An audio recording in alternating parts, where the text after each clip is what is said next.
السلام علیکم ورحمۃ اللہ وبرکاتہ۔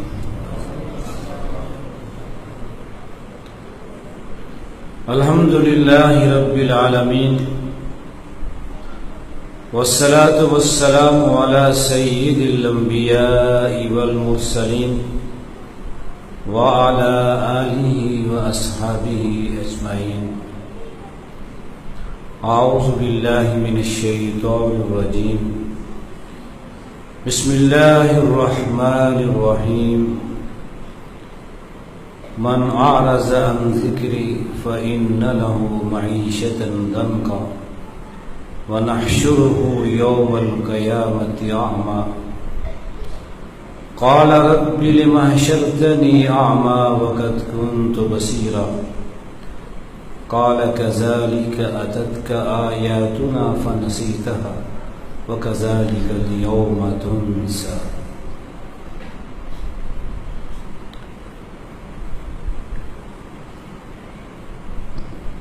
رب ذوالجلال جو انسان کے خالق ہیں،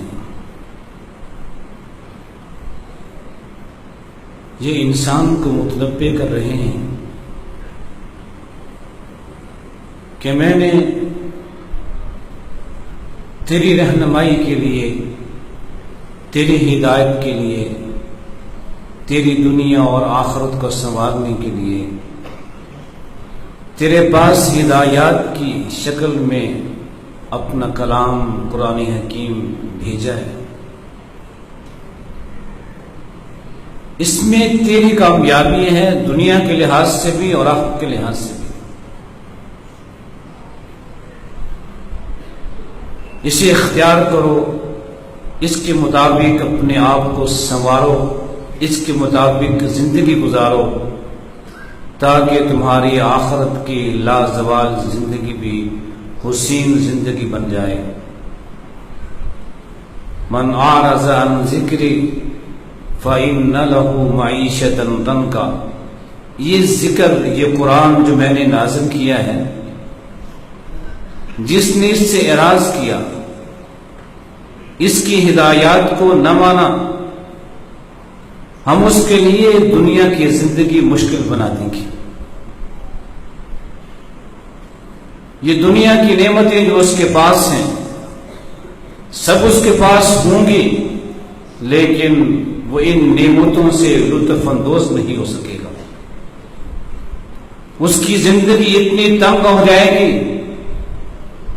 رات کو آرام کرنے کے لیے گھر میں آرام دہ بستر بھی ہیں، گرمیوں کے موسم میں اے سی بھی لگے ہوئے ہیں، نیند کے لیے، سونے کے لیے بستر پہ لیٹتا ہے لیکن نیند نہیں آتی۔ وہ نیند کے لیے نیند کی گولیاں کھاتا ہے، وہ گھر میں آتا ہے سکون کے لیے، آرام کے لیے، اسے گھر میں سکون نہیں ملتا۔ بیوی کی طرف سے، اولاد کی طرف سے بے شمار مسائل سامنے آ جاتے ہیں، پریشانیاں بڑھ جاتی ہیں۔ گھر میں سکون کے لیے آیا تھا لیکن گھر کی چار دیواری میں سکون نہیں ملتا، سکون کی تلاش میں کسی کلب میں جاتا ہے، شراب کے چند گھونٹ پیتا ہے، شراب و کباب کی مجلس میں بیٹھ کر سکون تلاش کرتا ہے، وہاں بھی سکون نہیں ملتا۔ یہ ہے رب تعالی انسان کو سب کچھ دے کر، دنیا کی ساری نعمتیں دے کر، اس کے لیے یہ دنیا کی زندگی تنگ کر دیتے ہیں۔ ساری نعمتیں اس کے پاس، لیکن ڈاکٹر کی ہدایت یہ ہے کہ یہ بھی نہیں کھانی، یہ بھی نہیں کھانی، سادہ غذا استعمال کرنی ہے۔ وہ ساری نعمتیں جن کے حصول کے لیے دن رات ایک کر دیا تھا، رب کو بلا کر، رب کے دین کو فراموش کر کے، حلال و حرام کی تمیز کو چھوڑ کر دولت کمائی تھی، ساری نعمتیں اکٹھی کی تھی، آج وہ نعمتیں سامنے ہیں لیکن اس سے مستفید نہیں ہو سکتا، اس سے لذت اندوز نہیں ہو سکتا۔ بڑے بڑے مکان تعمیر کیے تھے لیکن وہ گھر سکون نہیں دیتے، کھانے کو دوڑتے ہیں، وہ گھر، وہ بستر، اس پر نیند نہیں آتی، گولیاں کھا کر رات کو سوتا ہے۔ یہ رب تعالیٰ اس طرح اپنے ان بندوں کے لیے یہ دنیا کی زندگی تنگ کر دیتے ہیں، من اعرض عن ذکری، جو اس کے ذکر سے، اس کی ہدایات سے، اس کے قرآن سے اعراض کرتے ہیں۔ وَنَحْشُرُهُ يَوْمَ الْقِيَامَةِ أَعْمَىٰ، اور ہم قیامت کے دن اسے اندھا بنا کے اٹھائیں گے۔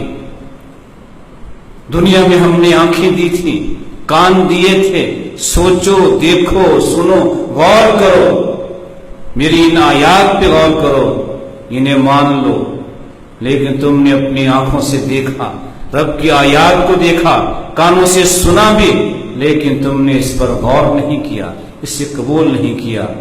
نحشرہ یوم القیامۃ اعمیٰ، ہم اسے قیامت کے دن اندھا بنا کے اٹھائیں گے۔ وہ کہے گا ربی لم حشرتنی اعمیٰ وقد کنت بصیرا، اے مالک میں تو دنیا میں بینا تھا، دیکھتا تھا، آج تو نے مجھے قیامت کے دن نبینا بنا کے کیوں اٹھایا؟ رب فرمائیں گے کذالک اتتک آیاتنا فنسیتہا، تیرے پاس دنیا میں میری آیات آئی تھی، میرا کلام آیا تھا، میں نے نشانیاں بھیجی تھی، تو نے ان نشانیوں سے اپنی آنکھیں بند کر لی، ان کو دیکھا نہیں، ان پہ غور نہیں کیا، تو آج ہم ان لوگوں کو فراموش کر دیں گے جن لوگوں نے دنیا میں ہماری آیات کو فراموش کر دیا تھا، جن لوگوں نے دنیا میں ہماری آیات پہ غور نہیں کیا، انہیں نہیں دیکھا، اس نے فراموش کر دیا، آج وہ جہاں بھی ہیں، جس کیفیت میں ہیں، جس عذاب میں ہیں، ہم انہیں فراموش کر دیں گے۔ رب تعالیٰ نے ہماری ہدایت کے لیے، ہمارے ہی فائدے کے لیے انبیاء رسول بھیجے، جن پر یہ وحی نازل کی، کتابیں نازل کی، جن میں انسان کی ہدایت ہے۔ انسان یہ سمجھتا ہے کہ میں نے علم کی انتہا کو حاصل کر لیا ہے، میں نے دنیا کے سارے علوم حاصل کر لیے، میں چاند پر پہنچ گیا ہوں، میں نے زمین کے اندر سے خزانے تلاش کر لیے، میں نے بڑے بڑے میزائل بنا لیے، تیز رفتار میں نے جہاز تیار کر لیے، سمندر میں غوطے لگانے والی میں نے آبدوزیں تیار کر لی، بہت کچھ کر لیا، لیکن یہ انسان آج تک اپنے اس چھوٹے سے وجود سے بے خبر ہے کہ اس وجود کو پیدا کرنے والا کون ہے، یہ انسان کیسے بنا، اسے کس نے بنایا، اسے کیوں بنایا تھا، اسے دنیا میں کیوں بھیجا۔ انسان اپنی حقیقت سے ناواقف ہے۔ انہی علم والوں نے یہ کوشش کی، یہ تلاش کریں، یہ معلوم کریں، یہ تحقیق کریں انسان کیسے بنا، پہلے کیا تھا پھر کیا بن گیا، لیکن کوئی بھی حقیقت کو نہ جان سکا۔ جس نے بہت بڑا تیر چلایا، یہ کہا کہ انسان پہلے چھوٹا سا کیڑا تھا، بڑھتے بڑھتے یہ بندر بن گیا، بندر سے انسان بن گیا۔ یہ ہے ایک انسان کے علم کی معراج، اپنے آپ کو بندر بنا دیا اور بندر سے انسان بنا دیا۔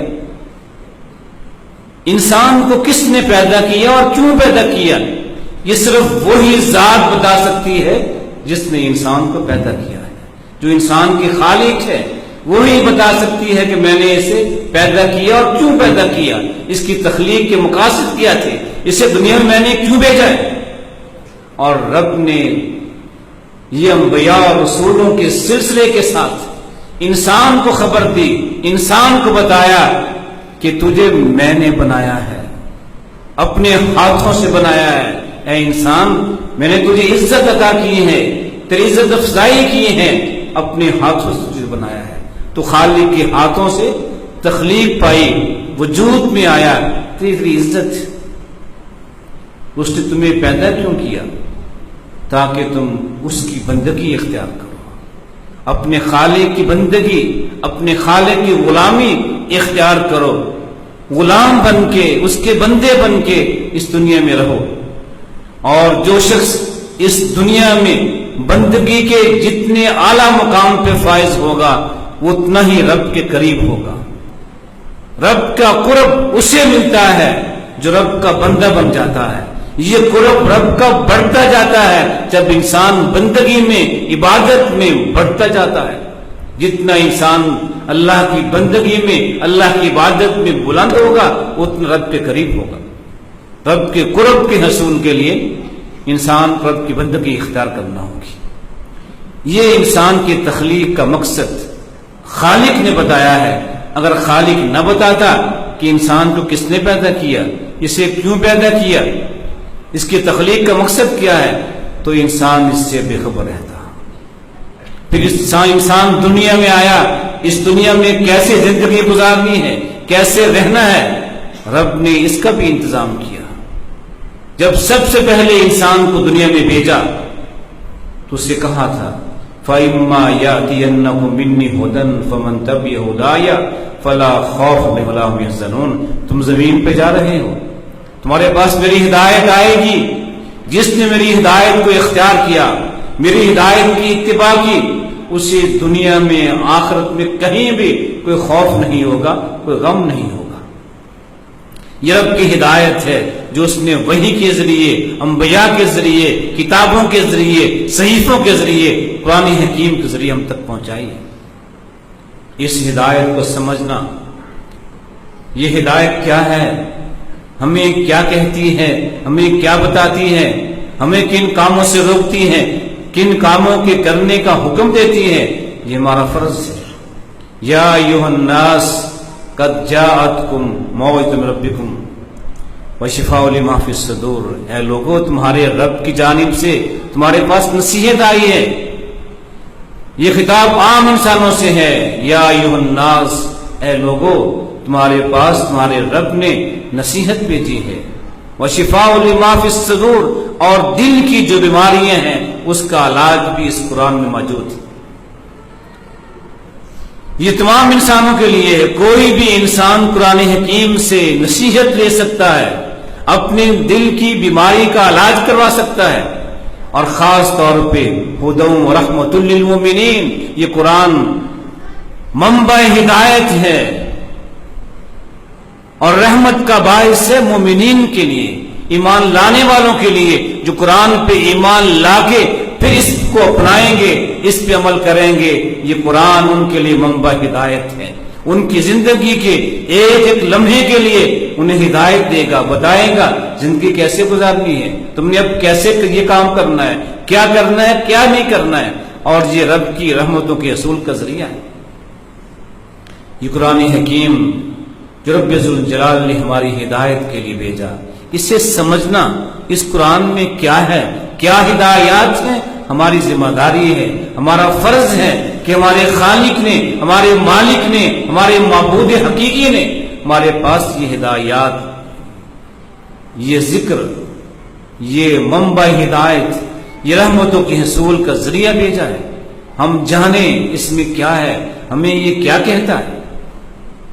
اور یہ بہت خوشی کی بات ہے کہ اس مسجد میں یہ اہتمام کیا گیا لوگوں کی رہنمائی کے لیے، قرآن حکیم کو سمجھیں کہ قرآن حکیم کیا ہدایت لے کے آیا ہے، اس میں وہ زندگی گزارنے کے کون سے اصول ہیں، یہ قرآن ہمیں کیا کہتا ہے۔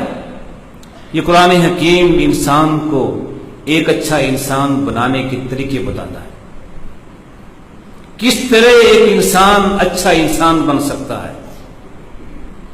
یہ قرآن حکیم ہمیں سائنسدان نہیں بناتا، سیاستدان نہیں بناتا، انجینئر نہیں بناتا، ڈاکٹر نہیں بناتا، یہ ایک انسان کو ایک بہت اچھا انسان بناتا ہے۔ ڈاکٹر بن جانا، سیاستدان بن جانا، سائنسدان بن جانا، جب تک یہ سب لوگوں میں انسانیت نہیں ہوگی، یہ سب لوگ انسانیت کے دشمن ہوں گے۔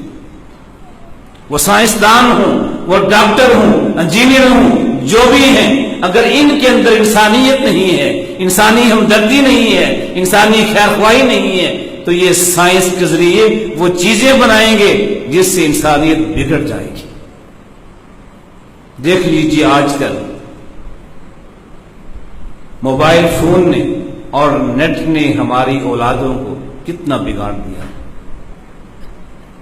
سائنسدانوں کے اندر یہ چیز ہوتی، انسانیت ہوتی، یہ انہیں معلوم ہوتا کہ یہ چیز نوجوانوں کے بگڑنے کا سبب بن سکتی ہے، وہ اس انداز سے بناتے کہ اس سے نوجوان بگڑتے نہ، یہ نوجوانوں کی تربیت کے لیے ان کی ہدایت کا سامان بھی بن سکتے تھے۔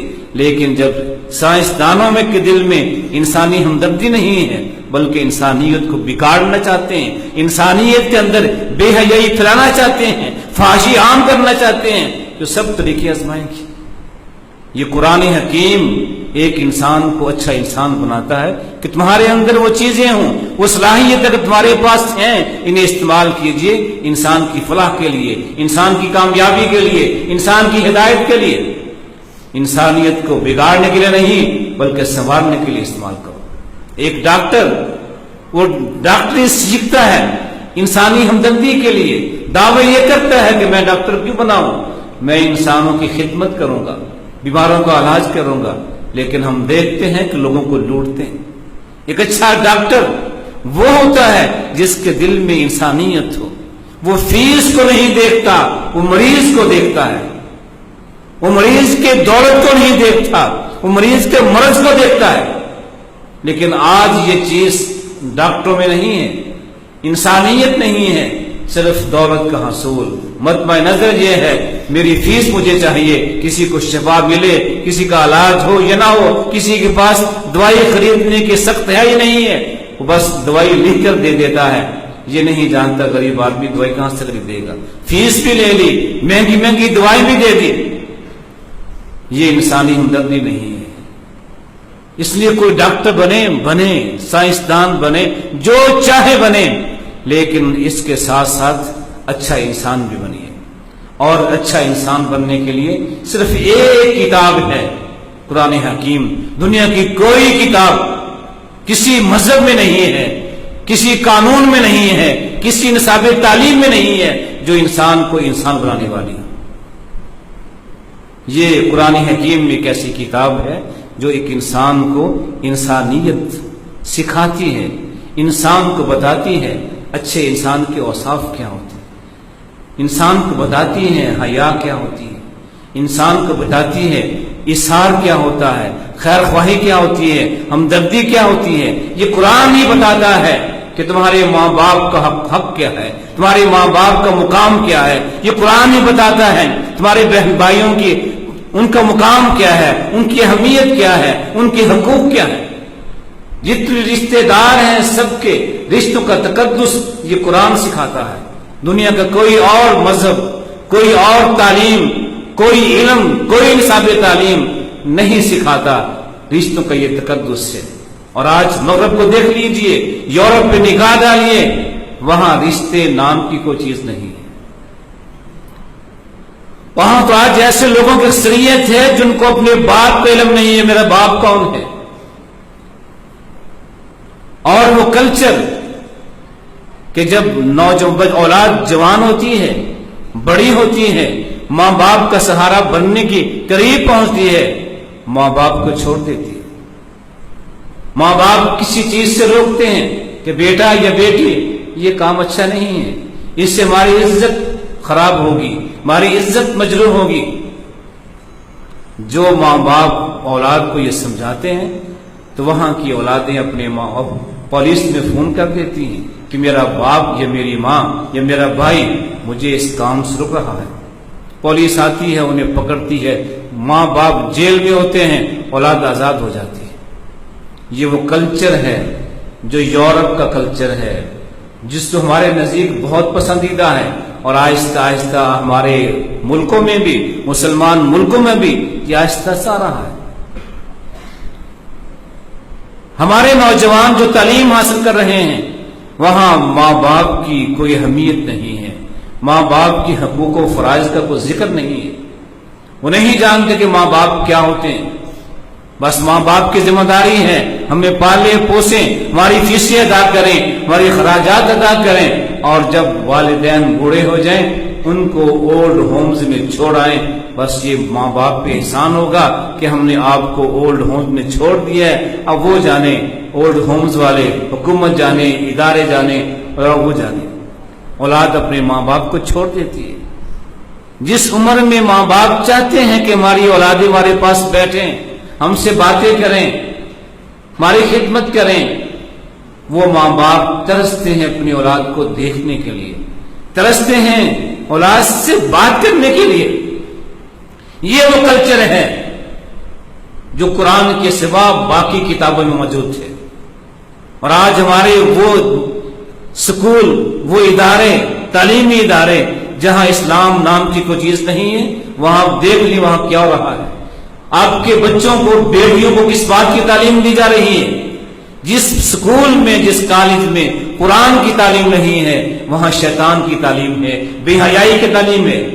ثقافت کے نام پہ آپ کی اولادوں کو وہ سکھایا جا رہا ہے جسے آپ زمانہ ماضی میں کنجر کہتے تھے، برے برے ناموں سے یاد کرتے تھے۔ آپ کی اولادیں آج کل وہی سیکھ رہی ہیں۔ یہ قرآن حکیم ہے جو ہماری اولادوں کو سمجھاتا ہے کہ انسانیت کیا ہوتی ہے، اچھے اخلاق کیا ہوتے ہیں، اچھا کردار کیا ہوتا ہے، کسی بڑے سے بات کیسے کرنی ہے، دوسروں کے مال کا کیا حق ہے، کسی کا مال نہیں چھیننا، کسی پہ ظلم نہیں کرنا، کسی پہ زیادتی نہیں کرنی ہے، کسی کی چیز اٹھا کے کھانی نہیں ہے۔ یہ ہمیں قرآن سکھاتا ہے، اور اس قرآن کو ہم اپنے نصاب تعلیم سے نکال دیں، اپنے بچوں کو قرآن کی تعلیم نہ دیں، تو پھر ہمارے بچے بھی کل ہمیں کچھ نہیں دیں گے سوائے دکھ کے، پریشانی کے، تکلیف کے، ان سے کچھ اور نہیں ملے گا۔ اس لیے اسکولوں میں جیسا بھی ہے، لیکن آپ اہتمام کیجیے اپنے لیے بھی، اپنی اولاد کے لیے بھی قرآن کی تعلیم کا۔ انہیں ترجمہ پڑھائیے کہ قرآن کیا سکھاتا ہے، کون سے ادب سکھاتا ہے، کون سے اخلاق سکھاتا ہے، کیسے ان کی تربیت کرتا ہے۔ حدیث میں آتا ہے، آپ نے فرمایا ان الذی لیس فی جوفہ شیء من القرآن، کہ وہ انسان جس کے پیٹ میں قرآن کی کوئی چیز نہیں ہے، کل بیت الخرب، وہ ویران گھر کی طرح ہے۔ جیسے ویران گھر ہو، جنگل ہو، ویرانہ ہو، جہاں شیاطین آ جاتے ہیں، جنات آ جاتے ہیں، وہ ویران گھر کی طرح ہے جس کے پاس قرآن کی کوئی آیت بھی نہیں ہے، ایک آیت بھی نہیں جانتا قرآن کیا کہتا ہے۔ یہ ہادی کائنات فرما رہے ہیں کہ جس انسان کے پاس، جس انسان کے دل میں قرآن کی کوئی چیز نہیں ہے، ایک آیت بھی نہیں ہے، وہ ایک ویران گھر کی طرح ہے۔ جس گھر میں قرآن نہیں پڑھا جاتا وہ ایک ویران گھر کی طرح ہے۔ قرآن پڑھنے کے، تلاوت کرنے کے بڑے فضائل ہیں، بڑا اجر ہے، لیکن اصل میں یہ کتاب نازل ہوئی ہماری تربیت کے لیے، عمل کے لیے۔ قرآن حکیم عمل کی کتاب ہے۔ پڑھنے پہ اتنا ثواب ملتا ہے، لیکن عمل کریں گے تو کیا ملے گا؟ ان اللہ یرفع بہذا الکتاب اقواما، رب کائنات اس قرآن کی بدولت ان قوموں کو جنہیں کوئی نہیں جانتا تھا، اپنے زمانے میں کمزور ترین، ذلیل ترین قومیں تھیں، جب قرآن کو سینے سے لگایا، قرآن کو سمجھا، اس پہ عمل کیا، تو دنیا کی بہترین قوم بن جاتے۔ یہ فرضی باتیں نہیں ہیں، خیالی باتیں نہیں ہیں، حقیقتیں ہیں، تاریخی حقیقتیں ہیں۔ عرب کے لوگ کچھ نہیں تھے، انسانیت نہیں تھی، انسانوں کا خون بہاتے تھے، ظلم کرتے تھے، جن کا کاروبار چوری اور ڈاکہ تھا، شراب نوشی کرتے تھے، زنا کرتے تھے، دنیا کی ہر خرابی، ہر برائی ان میں موجود تھی۔ لیکن جب ان کو قرآن ملا، قرآن کو سمجھا، اسے سینے سے لگایا، اس کو اپنی زندگی پہ نافذ کیا، تو وہ عرب قوم پوری دنیا کی خلیفہ بن جاتی ہے، پوری دنیا میں حکمران بن جاتی ہے، اپنے دور کی بڑی بڑی طاقتوں کو، ایران اور فارس کو اور روم کو ختم کر کے اسلامی خلافت کا جھنڈا چڑھا دیتی ہے۔ یہ قرآن کی برکت تھی، قرآن کی ہدایت تھی۔ جو قوم بھی اس قرآن کو مان کے اس پہ عمل کرتی ہے، یرفع بہذا الکتاب اقواما، اللہ تعالیٰ اس قوموں کو بلندی پہ لے جاتے ہیں، انہیں عروج دیتے ہیں، کامیابی دیتے ہیں۔ وَيَذْرُ بِهِ آخَرِينَ، اور وہ قومیں جو قرآن کو مانتی ہیں، قرآن پہ ایمان لاتی ہیں، لیکن قرآن پہ عمل نہیں کرتی، ایسی قوموں کو رب کائنات ذلیل کرتے ہیں، رسوا کرتے ہیں، تنزل میں لے جاتے ہیں، پستی میں لے جاتے ہیں۔ اور آج غور کر لیجئے مسلمان امت پر، دنیا کے سارے مادی وسائل ان کے پاس موجود ہیں. مسلمان ملکوں میں سونے کی کانیں بھی ہیں، تیل کے ذخائر بھی ہیں، ان کے پاس زرعی زمینیں بھی ہیں، ان کے پاس افرادی قوت بھی ہے، ان کے پاس بہترین ذہن ہے، اچھی سوچ والے لوگ ہیں، سب کچھ ہے، لیکن قرآن کو چھوڑ چکے ہیں. قرآن پہ ایمان ضرور ہے، قرآن پہ عمل نہیں ہے. آج اس امت مسلمہ پوری دنیا میں ذلیل اور رسوا ہو کے رہ گئی. جب تک یہ امت قرآن کو سینے سے لگا کے اس پہ عمل نہیں کرے گی، اس ذلت و رسوائی سے نکلنا ان کے لیے بہت مشکل ہے. یہ قرآن حکیم عمل کی کتاب ہے، اسے پڑھیے، اسے سیکھیے، قرآن کیا کہتا ہے اس پہ عمل کیجیے. آج بھی ہم پھر عزت رفتہ کو پا سکتے ہیں. یہ قرآن حکیم ہماری دنیا بھی کامیاب کرے گی، ہماری آخرت بھی کامیاب کرے گی. قیامت کے دن بھی یہ قرآن ہمارا ساتھی ہوگا، ہمارا قائد ہوگا، ہمارا رہنما ہوگا. قیامت کے دن کوئی کسی کو نہیں دیکھے گا. بھائی بھائی سے، خاوند بیوی سے، ماں بیٹے سے، بیٹا ماں سے دور ہو جائے گا. وہاں کوئی تعلق، کوئی دوستی، رشتہ کام نہیں آئے گا. لیکن قرآن حکیم کے ساتھ جس کا رشتہ ہوگا، جس کا تعلق ہوگا، یہ قرآن وہاں بھی ان بندوں کی مدد کرے گا، ان کی رہنمائی کرے گا جن بندوں نے قرآن پر عمل کیا ہوگا. من جعلہ امامہ، جو شخص قرآن حکیم کو اپنا امام بنا لے، اس پر عمل کرے، قادہ الی الجنہ، یہ قرآن اس کو جنت میں لے کے جائے گا. ومن جعلہ خلف ظہری، اور جو قرآن کو بس پشت ڈال دیتا ہے، ساقہ الی النار، یہی قرآن اس انسان کو جہنم میں لے کے جائے گا. قرآن کو پڑھتا تھا، قرآن پہ ایمان تھا، گھر میں قرآن رکھے ہوئے تھے، غلافوں میں سجائے ہوئے تھے، لیکن قرآن کہتا کیا ہے نہ کبھی کوشش کی جاننے کی، نہ کبھی عمل کیا اس پر. اس ایسے لوگوں کو یہ قرآن خود جہنم میں لے کے جائے گا. یہ قرآن حکیم قیامت کے دن ان لوگوں کی رہنمائی کرے گا، ان کو اپنے ساتھ لے کے جنت میں لے کے جائے گا جن لوگوں نے اس پر عمل کیا ہوگا. جو اس کی قیادت میں دنیا میں رہے ہوں گے، یہ ان کی قیادت قیامت زمین کے ساتھ ہوگی. اور یہی قرآن حکیم یہ انسان کی شفاعت بھی کرے گا. رب کائنات کے سامنے اللہ کی کلام شفاعت کرے گی کہ اے اللہ، تیرا یہ بندہ دن رات مجھے پڑھتا تھا، مجھ پہ عمل کرتا تھا، میں تیرا قرآن ہوں، تیری صفت ہوں، آج تجھ سے شفاعت کرتا ہوں کہ اس انسان کو معاف کر دے. اس کے جیسے بھی گناہ ہیں سب گناہوں کو معاف کر کے اس کو جنت میں داخل کر دے. رب کائنات اپنے کلام کی، اپنی صفت کی شفاعت کو مانیں گے اور ایسے بندوں کو معاف کر دیں گے جنہوں نے قرآن کے ساتھ اپنا تعلق مضبوط کیا ہوگا. قرآن کو پڑھا بھی تھا، عمل بھی کیا تھا، کوتاہیاں بھی ہوگی، لیکن ان کے لیے معافی ہو جائے گی. اور سورہ بقرہ اور سورہ آل عمران یہ انسانوں کی قیادت کریں گی، ان کے قائد بن کے ان کو لے کے جائیں گی، ان کو اپنے زیر سایہ رکھیں گی. قیامت کے دن جہاں کوئی سایہ نہیں ہوگا، یہ لوگ قرآن کے سائے میں ان صورتوں کے سائے میں رہیں گے جن صورتوں کو پڑھا تھا، جن صورتوں کو جانا، جن پہ عمل کیا تھا. یہ قرآن حکیم قیامت کے دن بھی ہمارا بہترین ساتھی ہے، ہماری کامیابی کا ضامن ہے. قرآن حکیم کی تاثیر کے بے شمار واقعات آپ نے سنے ہوں گے.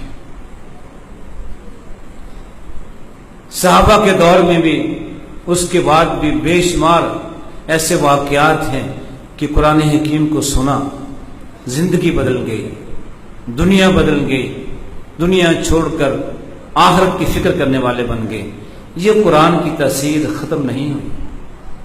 قرآن کی یہ تاثیر تھی، ہے اور قیامت تک رہے گی. جب تک قرآن اس دنیا میں موجود ہے اس کی تاثیر رہے گی. اور آج بھی بہت سے لوگ ایسے ہیں، بے شمار مثالیں ہیں، قرآن حکیم کو سن کر ان کی زندگی پلٹ جاتی ہے، زندگی میں انقلاب آ جاتا ہے. وہ دنیا داری چھوڑ دیتے ہیں، غلط کام چھوڑ دیتے ہیں، گناہوں کی زندگی چھوڑ کر نیکی کے راستے پہ چل پڑتے ہیں۔ ہمارے معاشرے میں آج ایسی بے شمار مثالیں موجود ہیں۔ صرف قرآن کو پڑھیں، اس پہ غور کریں، تدبر کریں قرآن کیا کہتا ہے، اس سے محبت کریں، رب کی کلام ہے، رب کی ہدایت ہے ہمارے پاس آئی، اس کو محبت کے ساتھ پیار کے ساتھ پڑھیے، غور کیجئے، سیکھیے، سمجھیے قرآن ہمیں کیا کہتا ہے، ہمیں کیا ہدایت دیتا ہے، اور اس ہدایات کو اپنی زندگی پہ نافذ کیجئے۔ پھر دیکھیے کس طرح آپ کی زندگی میں انقلاب آتا ہے، وہ مشکلات، وہ پریشانیاں سب ختم ہو جائیں گی۔ یہ قرآن حکیم ایسی رب کی نعمت ہے جس سے انسان دنیا میں پریشانیوں سے، مصائب سے، تکالیف سے محفوظ ہو جاتا ہے۔ آج ہمیں شکوہ ہے کہ ہمارے گھروں میں آسیب ہے، ہمارے گھروں میں جنات کا اثر ہے، جادو کا اثر ہے۔ ہم شکوہ کرتے ہیں کہ ہمارے گھر میں سکون نہیں ہے، لیکن رب تعالیٰ نے ہمیں جو اس کا علاج بتایا ہے، ہمیں اس کا علاج دیا ہے، ہم وہ علاج اختیار نہیں کرتے۔ حدیث میں آتا ہے کہ سورہ بقرہ ایک ایسی سورت ہے لا تستطیع البطلہ، بڑے بڑے جادوگر بھی اس کا مقابلہ نہیں کر سکتے۔ جس گھر میں سورہ بقرہ پڑھی جائے اس گھر میں جادو نہیں رہتا، اس گھر میں شیاطین نہیں رہتے، شیطان اس گھر سے بھاگ جاتا ہے جہاں سورہ بقرہ پڑھی جائے۔ جس گھر میں قرآن پڑھا جائے وہاں شیطان کے ساتھ نہیں ہوتے، لیکن جہاں بجائے قرآن کی تلاوت کے موسیقی اور گانے سنے جائیں، پھر شکوہ ہو کہ ہمارے گھر میں شیطان کے اثرات ہیں، جادو ہو گیا ہے، ہمارے بچے بگڑ گئے ہیں، ہمارے بچے بات نہیں مانتے ہیں، رشتے نہیں آ رہے ہیں۔ یہ سب شکوے تب ہوں گے جب آپ قرآن حکیم سے تعلق کو صحیح کر لیں گے، پھر شکوے ختم ہو جائیں گے۔ یہ رب تعالیٰ کی طرف سے ہدایت بھی ہے، انعام بھی ہے، اس کو قبول کر لیجیے، اس سے محبت کیجیے، اور پھر دیکھیے کہ کس طرح آپ کی زندگی میں خوشیاں آتی ہیں، مسرتیں آتی ہیں، کامیابی آتی ہیں۔ قدم قدم پہ کامیابی ہوگی اگر آپ اس قرآن کی تعلیمات کو اختیار کریں گے۔ لیکن قرآن کو مان کر گھر میں رکھ کر نہ اسے پڑھتے ہیں نہ اس پہ عمل کرتے ہیں تو پھر یہ قرآن حکیم کی وجہ سے ہم پر مصیبتیں، تکلیفیں آ جاتی ہیں۔ تو اللہ تعالیٰ ہمیں توفیق عطا فرمائے۔ وہ ہمارے بھائی جنہوں نے قرآن حکیم کا ترجمہ سیکھا ہے، پڑھا ہے، اللہ تعالیٰ ان کی زندگی میں انقلاب پیدا کر دے، تبدیلی پیدا کر دے، ان کی زندگی گناہوں سے دور ہو جائے، نیکیوں کی طرف آ جائے، اور پھر یہ اس دیے سے دیا جلاتے ہوئے اپنی اولادوں کو بھی، اپنے دوست و احباب کو بھی، بہن بھائیوں کو اس تعلیم لائیں کہ قرآن کو پڑھیے، قرآن کو سیکھیے۔ یہ ایک دیے سے دیا جلتا ہے تو پھر یہ روشنی پھیلتی ہے، لیکن ہم دیا جلا لیں اور اس کی روشنی اپنے اندر ہی محدود کر دیں تو یہ کام نہیں بنتا۔ قرآن حکیم کی تعلیم جس کے پاس بھی ہے اس کی ذمہ داری ہے اس کو عام کریں۔ اس لیے اس مسجد میں جو پڑھ رہے ہیں وہ پڑھیں، لیکن جو پڑھ چکے ہیں اب وہ جہاں بھی ہیں، اپنے اپنے گھروں میں ہیں، اپنی اپنی دکانوں میں ہیں، اپنے آفس میں ہیں، وہاں اہتمام کریں لوگوں کو قرآن کی تعلیم دینے کا، ترجمہ سکھانے کا۔ اسی کے ساتھ ہی ہمارے بچے بنیں گے، ہمارے بنیں گے، فرمانبردار بنیں گے، ہماری خوشی کا سامان بنیں گے، ہمارے دوست رشتہ دار، ان میں محبت پیدا ہوگی، الفت پیدا ہوگی۔ ہمیں قرآن یہی سکھاتا ہے۔ اللہ تعالیٰ ان اساتذہ کو اجر عظیم عطا فرمائے جو یہ کام کر رہے ہیں، وہ انتظامیہ جو مال خرچ کرتے ہوئے یہ کام کروا رہی ہیں، اللہ تعالیٰ ان سب کو اجر عظیم عطا فرمائے، اور یہ کام اللہ تعالیٰ اس کو جاری رکھے تاکہ قرآن کا فیض